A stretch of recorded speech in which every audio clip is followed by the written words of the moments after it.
How can you use content repurposing to build your portfolio? Coming up.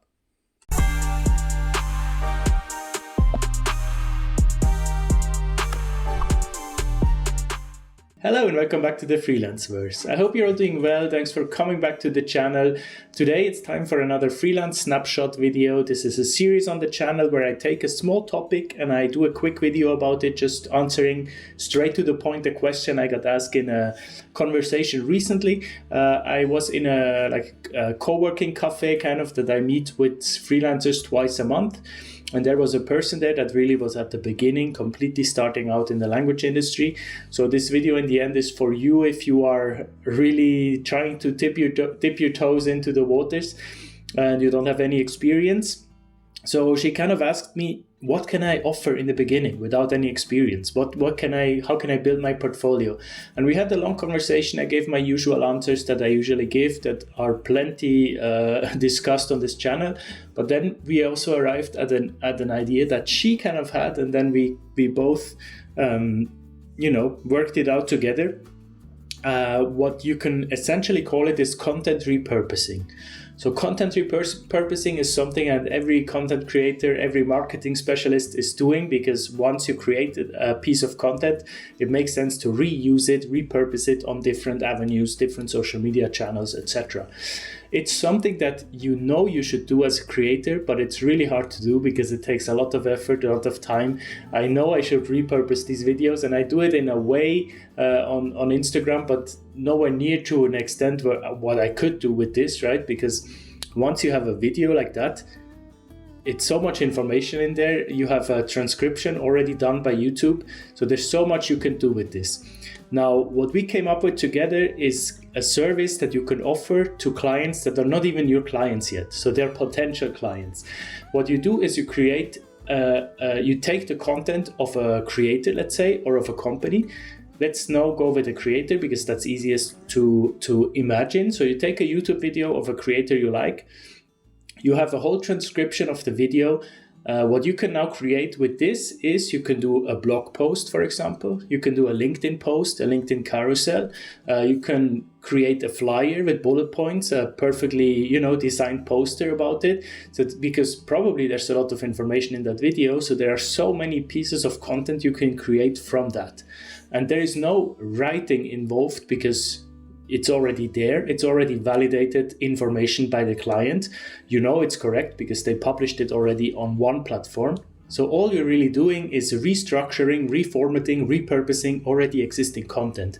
And then you can go to the client and tell them, this is a no pressure ask, zero pressure ask. I just give you this content that is yours, essentially. I just created something different from it. If you want to use it, you can. If you want to publish a blog post from it, you can. I help you essentially get more value from content you already created. And that in and of itself is a service, right? Because that's something that I could use as well as a creator, I do my own marketing. So if someone came to me with that, with already polished pieces of content attached to the email, that will pique my interest because that would, that's something I can immediately use, immediately put into action. And maybe it's just a one-time thing. They use it for free and you don't get paid for it, but you can build your portfolio with it because you worked and it's been published content later on. So it doesn't matter whether you get paid or not, right? That's work you've done for a company. You get experience as well through that. So in which scenarios or with which content types can you do that, right? If you listen to a podcast, for example, you can take the whole transcript of the podcast and you can create a blog post out of it. If you have a YouTube video, you can create a social media post, a LinkedIn post with it, with graphics, with etc., with all the emojis that you need on those, so LinkedIn performs well. If you listen to a webinar, you can create a summary with bullet points of the most important things said. You can create graphs with the numbers that were shown in the video, in the webinar. If you maybe see information that is not clearly portrayed on the slides, you can create a nice slide and send it to the client as well so they can include it in the next webinar. if you see a long LinkedIn thread or a long Twitter thread, you can summarize it and maybe create an email newsletter. Today in the language industry, with a nice title, and then you can say, look, this and this was discussed. These are the outcomes. You can create almost like a TLDR, like a too long didn't read summary of what happened with this company on social media this week.